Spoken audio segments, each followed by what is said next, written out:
Hi friends, welcome back to my channel.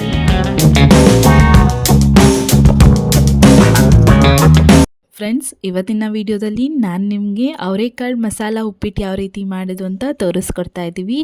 ಯಾರೆಲ್ಲ ಉಪ್ಪಿಟ್ಟು ನೋಡಿದ್ರೆ ಯಪ್ಪ ಉಪ್ಪಿಟ್ಟ ಅಂತೀರಾ, ಈ ರೀತಿ ಒಂದ್ಸರಿ ಮಸಾಲ ಉಪ್ಪಿಟ್ಟನ್ನ ಟ್ರೈ ಮಾಡಿ ನೋಡಿ.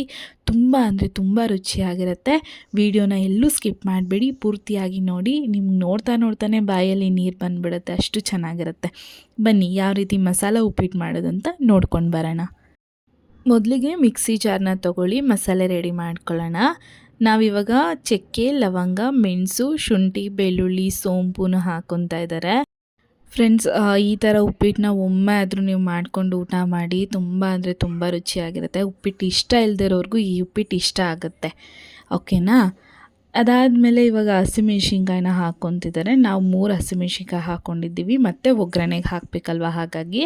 ಆಮೇಲೆ ಒಂದು ಸ್ವಲ್ಪ ಕಾಯಿ, ಒಂದು ಸ್ವಲ್ಪ ಈರುಳ್ಳಿ, ಅಂದರೆ 1 ಈರುಳ್ಳಿ, ಆಮೇಲೆ ಕೊತ್ತಂಬರಿ ಸೊಪ್ಪು, ಪುದೀನ, ಹಾಗೆ ಒಂದು ಟೊಮ್ಯಾಟೊನ ಹಾಕ್ಕೊಳ್ಳಿ ಸಾಕು.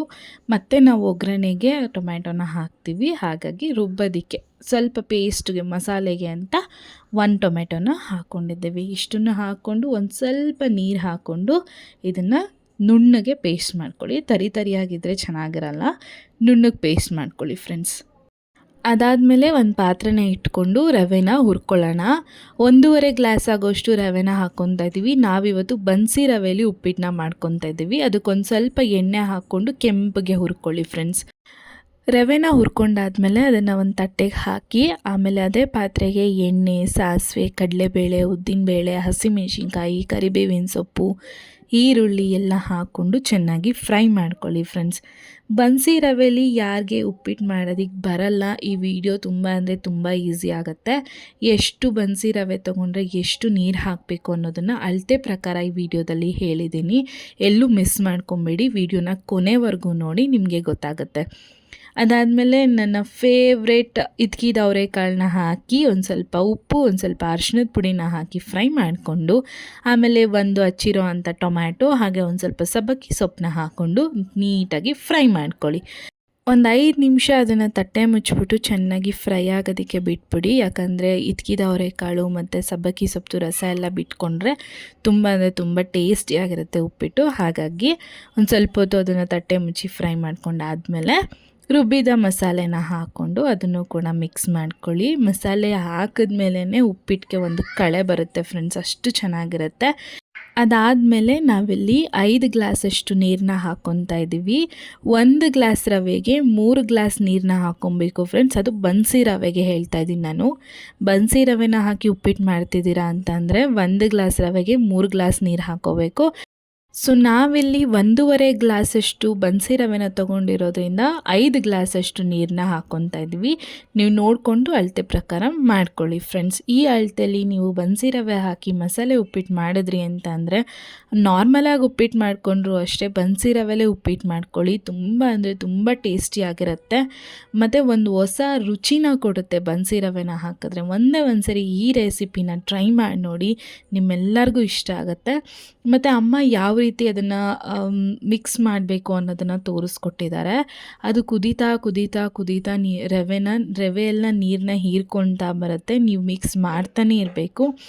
ಒಂದು 2 ನಿಮಿಷ ತಟ್ಟೆ ಮುಚ್ಚಿದ್ಮೇಲೆ ನೋಡಿ ಈ ಥರ ಆಗುತ್ತೆ. ಒಂದು ಮೀಡಿಯಮ್ ಫ್ಲೇಮಲ್ಲಿ ಗ್ಯಾಸ್ನ ಇಟ್ಕೊಂಡು ಈ ಥರ ತಿರುಗಿಸ್ತಾನೇ ಇರಬೇಕು ಫ್ರೆಂಡ್ಸ್. ಆವಾಗ ಬನ್ಸಿ ರವೆ ಉಪ್ಪಿಟ್ಟು ಒಂದು ಅದಕ್ಕೆ ಅಂತ ಬರುತ್ತೆ ನೋಡಿ. ಇವಾಗ ಬರ್ತಾ ಇದೆ ನೋಡಿ, ಹದ ಬರ್ತಾ ಇದೆ. ಚೆನ್ನಾಗಿ ತಿರುಗಿಸ್ತಾ ನಿಮಗೆ ಗೊತ್ತಾಗುತ್ತೆ ಒಂದು ಹದ ಬಂದಾಗ, ಆವಾಗ ಉಪ್ಪಿಟ್ಟು ರೆಡಿ ಆಗಿದೆ ಅಂತ. ಬನ್ಸಿ ರವೆ ಉಪ್ಪಿಟ್ಟು ಮಾಡಬೇಕಾದ್ರೆ ನೀವು ಒಂದು ಸರಿ ರವೆನ ತಿರುಗಿಸಿ ಮುಚ್ಚಿಬಿಟ್ರೆ ಬನ್ಸಿ ರವೆ ಉಪ್ಪಿಟ್ಟು ಚೆನ್ನಾಗಾಗಲ್ಲ. ಹಾಗಾಗಿ ಒಂದು 5ರಿಂದ 10 ನಿಮಿಷ ಆದರೂ ಉಪ್ಪಿಟ್ಟನ್ನ ಚೆನ್ನಾಗಿ ನೀವು ತಿರುಗಿಸ್ತಾ ಇರಬೇಕು. ಆವಾಗ ಅದು ಒಂದು ಅದಕ್ಕೆ ಬರುತ್ತೆ. ತಿನ್ನೋದಕ್ಕೂ ತುಂಬ ರುಚಿಯಾಗಿರುತ್ತೆ. ನೀರು ಥರನೂ ಇರಲ್ಲ, ತುಂಬ ಗಟ್ಟಿಯಾಗೂ ಇರಲ್ಲ. ಒಂದು ಲೆವೆಲ್ಗೆ ಉಪ್ಪಿಟ್ಟು ರೆಡಿ ಆಗುತ್ತೆ ಫ್ರೆಂಡ್ಸ್. ನೋಡ್ತಾ ಇದ್ದೀರಲ್ಲ ಫಸ್ಟ್ ಹೇಗಿತ್ತು, ಹೇಗಾಗಿದೆ ಉಪ್ಪಿಟ್ಟು ಅಂತ. ಇವಾಗ ಅದು ಹದಕ್ಕೆ ಬಂದಿದೆ ನೋಡಿ, ಅಮ್ಮ ತೋರಿಸ್ತಿದ್ದಾರೆ ನಿಮಗೆ ವಿಡಿಯೋದಲ್ಲಿ. ಇವಾಗ ಉಪ್ಪಿಟ್ಟು ಕಂಪ್ಲೀಟಾಗಿ ರೆಡಿ ಆಗಿದೆ. ಲಾಸ್ಟಲ್ಲಿ ಒಂದು ಸ್ವಲ್ಪ ಕೊತ್ತಂಬರಿ ಸೊಪ್ಪು, ಒಂದು ಸ್ವಲ್ಪ ನಿಂಬೆಹಣ್ಣಿನ ರಸನ ಹಾಕಿಬಿಟ್ಟು ತಟ್ಟೆ ಮುಚ್ಚಿಬಿಟ್ರೆ ಉಪ್ಪಿಟ್ಟು ರೆಡಿ ಆಗುತ್ತೆ ಫ್ರೆಂಡ್ಸ್ ಎಲ್ಲರೂ ವಿಡಿಯೋನ ನೋಡ್ತಾ ಇದ್ದೀರಾ, ನೋಡ್ತಾ ಹಂಗೆ ಒಂದೊಂದು ಲೈಕ್ ಕೊಡಿ, ಹಾಗೆ ಕಮೆಂಟ್ ಮಾಡಿ ಅಂತ ಕೇಳ್ಕೊತೀನಿ. ನೀವು ಕಮೆಂಟ್ ಮಾಡಿದ್ರೆ ಯಾವ್ದು ತಪ್ಪಿದೆ ಯಾವ್ದು ಸರಿ ಇದೆ ಅಂತ ಗೊತ್ತಾಗುತ್ತೆ. ಇನ್ನು ಯಾವ ರೀತಿ ನಾನು ಇಂಪ್ರೂವ್ ಮಾಡ್ಕೊಬೇಕು ಅನ್ನೋದು ನನಗೆ ಗೊತ್ತಾಗುತ್ತೆ. ಹಾಗಾಗಿ ಇಲ್ಲಿ ಕಮೆಂಟ್ ಮಾಡಿ ಅಂತ ಕೇಳ್ಕೊತೀನಿ ವಿಡಿಯೋ ಮೂಲಕ. ಸೊ ಇವತ್ತಿನ ವಿಡಿಯೋ ನಿಮ್ಮೆಲ್ಲರಿಗೂ ಇಷ್ಟ ಆಗಿದೆ ಅಂತ ಭಾವಿಸ್ತಾ ಇಲ್ಲಿಗೆ ಈ ವಿಡಿಯೋನ ಮುಗಿಸ್ತಾ ಇದ್ದೀನಿ. ದಯವಿಟ್ಟು ವಿಡಿಯೋನ ಕೊನೆವರೆಗೂ ನೋಡಿ, ಹ್ಯಾಡ್ಸ್ಗಳನ್ನ ನೋಡಿ ಅಂತ ಕೇಳ್ಕೊತೀನಿ. ಹಾಗೆ ವಿಡಿಯೋ ಇಷ್ಟ ಆದರೆ ಒಂದು ಲೈಕ್ ಕೊಡೋದನ್ನು ಮರಿಬೇಡಿ ಫ್ರೆಂಡ್ಸ್. ಇದೇ ರೀತಿ ಇನ್ನೊಂದು ರೆಸಿಪಿಯೊಂದಿಗೆ ಮುಂದಿನ ವಿಡಿಯೋದಲ್ಲಿ ಸಿಗ್ತೀನಿ. Until then stay tuned to my channel. Thank you.